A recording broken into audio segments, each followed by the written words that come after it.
hafiften aşağı indirmeye çalışıyoruz. Şurada.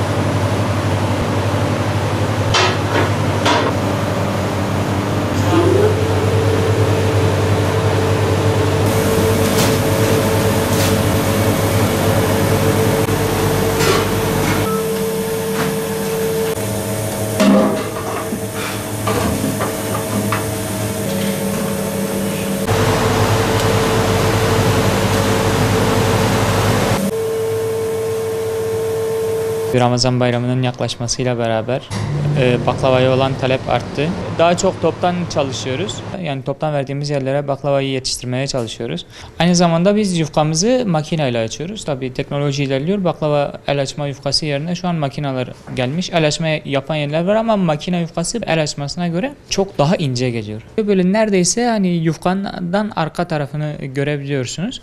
Hani tabii bu böyle olduğu zaman daha da güzel oluyor. Baklavamız daha da iyi çıkıyor. Bu yufkayı gören müşterilerimiz de onlar da kendileri yufkayı alıp evde yapmak istiyorlar. Tabii biz bu imkanı da sağlıyoruz. Yufka da satıyoruz. Bir tepsi için 1 kilo yufka yeterlidir. 3 kilo baklava çıkarıyor.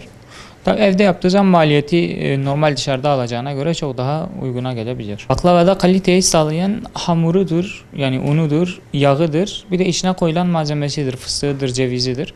Yani müşterilerimiz aldıkları zaman yani unu, yağı bilemezler. İçindeki malzemeyi zaten görüyorlar. Ama güvendikleri kişilerden, güvendikleri yerlerden alırlarsa en azından işleri de daha rahat olur.